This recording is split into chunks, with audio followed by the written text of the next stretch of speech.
I have to pull this up because I know I sent it to you, Z, and I got multiple L's and multiple O's, a couple more L's.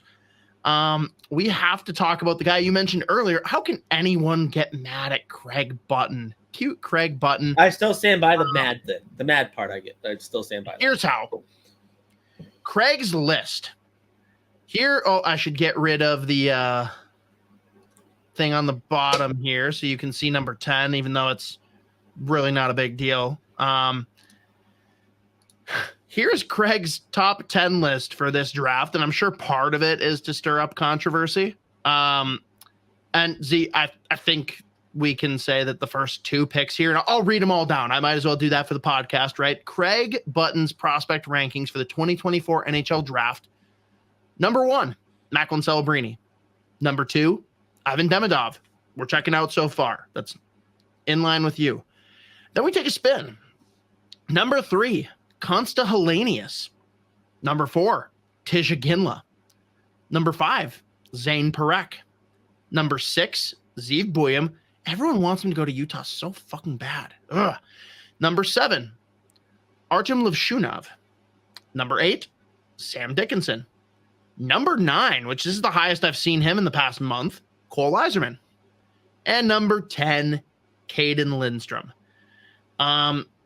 Z, outside of 1 and 2, let's just get into this.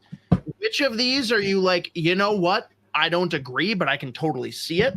And which one of these are like bizarro world to you? I don't, you know what? It's funny. The only one that I would even, yeah, but at the same time, I'm not going to go as, definitely do not agree. All right, tell you what, we're doing our draft stream. You're several beers in. 3rd overall pick gets called in, Konsta Helenius. Are you shitting your pants a little bit, or are you like, oh, yeah, I get it? Listen. My thing is, would I do it? No. But there is, like, top 10? Absolutely. Like, I totally number 3 is different than top 10, dude. Right. No, I know. Stop being so nice. Just because it's Craig Button doesn't mean you can't be brutally honest. Konsta Helenius at 3 is a little ridiculous, is it not? It's yeah, I mean, I get like a little crazy, sure. Because I would like, for me, the highest I see him going would be, and like even then I'm like, that's a bit of a reach considering who's sitting there, but like 8. That's where I'm like, yeah, right. All right. You love the player, good. Fuck it, whatever. 8's fine. 3 is a completely different story. Yeah.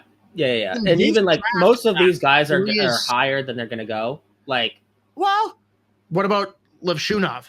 That's a guy that feels pretty disrespected to me. And here we go. We've got Kieran chiming in. Levy at 7 is blasphemy. I get the concerns with him, though. That's the thing. Right. That one I can see. That for me, the real shocks are twofold. Helenius at 3, Iginla at 4. And I know Iginla is a riser, but with the players available, you're telling me that Iginla goes 4 and you're not like, what the fuck? That's one where I'm like, holy fuck, I love it. Right, but it makes no sense to you, right? Right. Oh yeah. Because I mean, like it's funny that the biggest, I don't even know if I would say disagreement. The thing that I know isn't happening here is the defenseman. Like, none of those defensemen are going after Helenius. None of those defensemen are like Levshunov will go 2, 3, 4. Dickinson, that actually isn't crazy. I think I mocked him to Ottawa, which I still think makes so much sense. Sure. I either mocked him to Ottawa or I mocked him to Utah. I think Utah I went the big. Here's what I'm curious about, because I know there's been like a lot more range once you get past the top 4 or 5 in a lot of these mocks. What's the range for Lindstrom? Like, what's the earliest he goes and what's the latest you can see him falling? Earliest 3, latest 12. So his injury was a big problem. 1 pick before Minnesota. Sweet. Yeah. He would be perfect. What's interesting is, like, especially just listening to, like, guys I actually follow as far as like the scouting world goes, and then like combined with guys who have like a lot of their ranking gets based off what they're hearing from like scouts or whatever, there is legit big time concern over Cayden Lindstrom, like in his injury this year, combined with the fact that it was like such a skyrocketing performance. Like the fact that he came out of nowhere. This is the first year he played center, and he did what he did. Then he got hurt, and the injury was a problem. Like he missed almost half the year. And when he came back, it was like first game, unbelievable, ghost, played well, third game, ghost again. Like, so I know for a fact that there is legit concern over whether or not he's actually going to end up being a center, combined with the injury thing being a big problem. Okay. I know, just like hearing guys that have years of the NHL, to me, it's crazy. Like that upside is out fucking rageous to the point where I can't justify him going after like 5. Like I can't in my own brain. Like I can't, because like when you look at his tools, and that's the thing with this draft, it's so funny because like there's so much variability with like between different scouts outside of like 4, where it's like this is the draft of players with all like the tools are insane, but so many of these guys like and I mean the epitome is a kid like Cole Eiserman, where his ceiling, oh my god, best goal scorer in the league. Floor, how the fuck do we put him in the line? No, totally. He made total sense to me. Here's a different one then. Give me 2 or 3 guys. Maybe there's one. I don't care. However many you got. Who does it offend you that they're not included in a top 10 list? Like, who is criminally removed?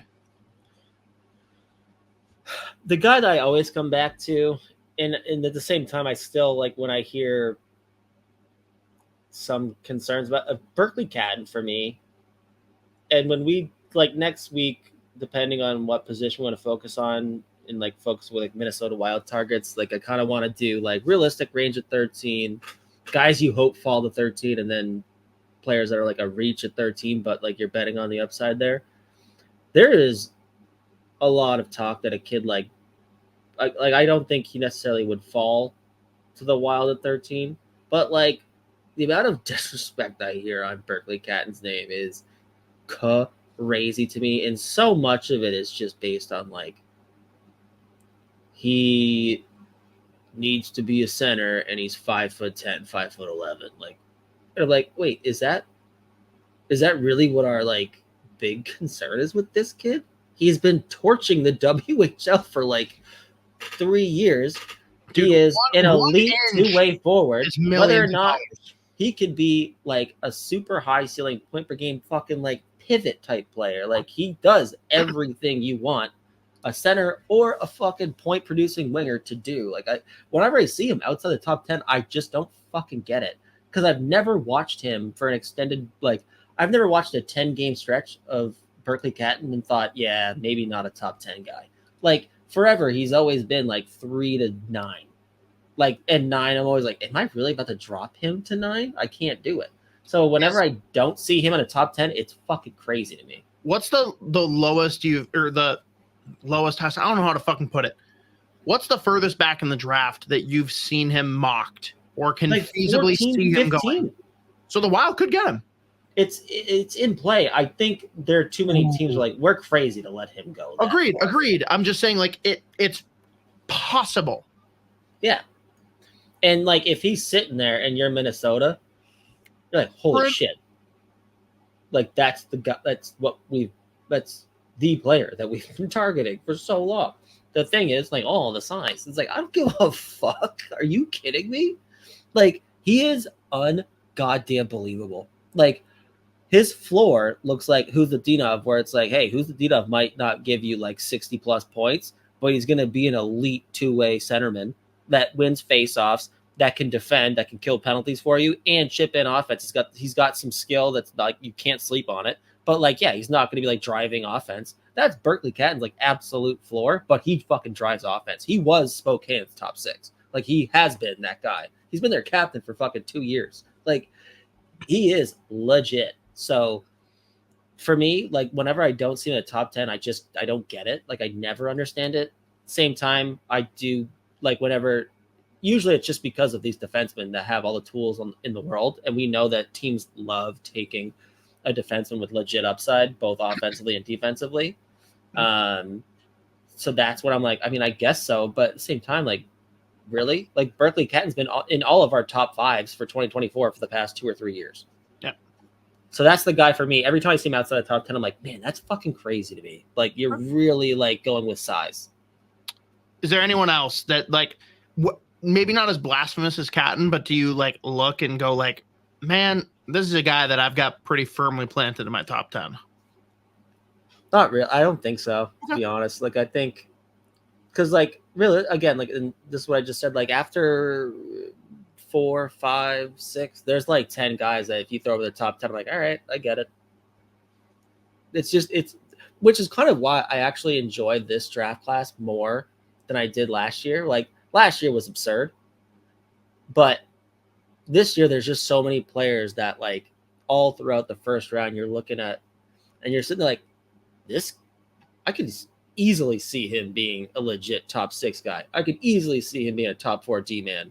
Like, easy. It's just he hasn't put it all together yet. So I think there's going to be so many players who get taken, like, mid-first, but even beyond, like, second and third round, in the fourth round. Like, rounds 2 through 4, I think when we look back in 5, 6 years, you're going to be like, holy shit, like, that's where that guy went. How are you, baby? Kibby, how are you? How about Kieran here? Did my homework finally on Beckett Sennecke, and man, if he's there at number 13 and have a choice between him and Eiserman, I'm taking Sennecke. Guy is unreal. Thoughts? Yeah, no, I think he's gonna go top 20. There's no way he goes past 20. Just like you look, I've seen him mocked as early as like 8 or 9. I saw him today at like, I think I saw him today around 9 or 10. And I was like, for me, bit of a reach. Totally get it though. Like, totally get the appeal. You get like him or Eiserman? Who are you taking? I don't know. I still believe in that goal scoring in Eiserman, man. Yeah. Like, even if he doesn't hit 60 a year. If he was still going to the Gophers, would you say that? No, top 5. Top 5. If he was still like committed to the Gophers, I would be beating the drum so fucking hard for him to come here. Yeah. And that's how sad my existence is. Yeah. So, but like, closing thought on the Button list, the reason that I also never get mad at whatever, like, Button always veers from consensus, but it's because it's him watching the players. Like, Bobby Mack, he has that's not even chirping Bobby Mack. He is very open. Like, yeah, I listen to this guy. It's like, that's where my list comes from. Well, he's not giving his opinion. He's giving a prediction. And the prediction is coming from a consensus, which makes a ton of sense. Which he's not pretending like he's like scouting these guys. Just Button is traveling. Your mock was watches. This is what I think should happen, not will happen. There's a difference. But again, that's why, like, every time Button does it, it's like he watches these guys relentlessly himself. It's just him. Like, it's a lot of U.S. and Canada minus Demidov. Oh, I guess Helenius. All right, I take it back. Levshunov, Belarusian. He's playing in the U.S. Fair enough. What, we're gonna say Celebrini's a Canadian? Fuck that. Yeah, no, he's not. Nope. He's ours now.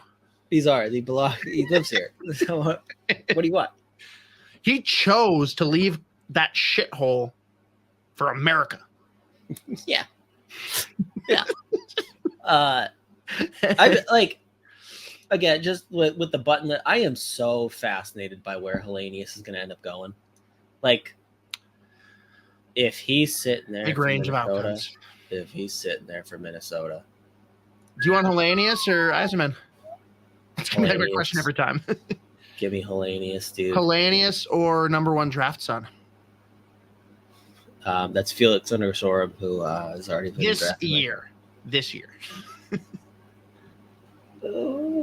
I win either way. I'm happy either way. I guess I can't, like, disown my son, so I'll just step my son.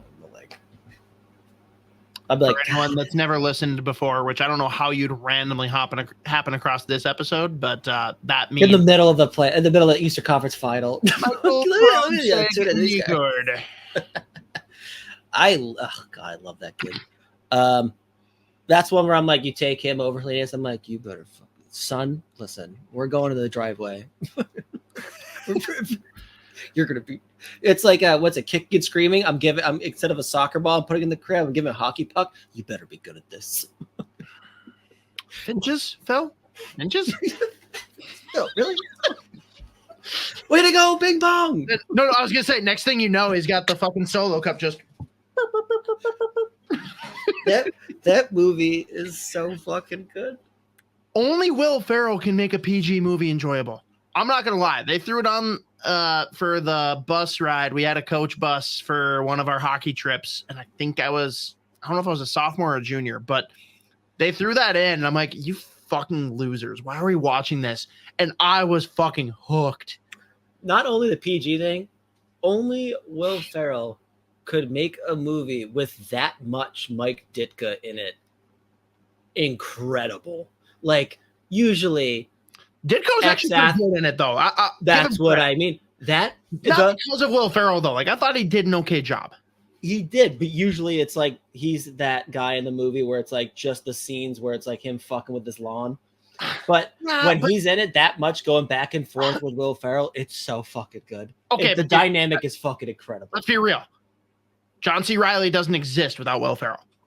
Yeah, the power of Will Ferrell is just unbelievable. He fucking rules. That guy is unbelievable. He's my hero. I'm obsessed with him.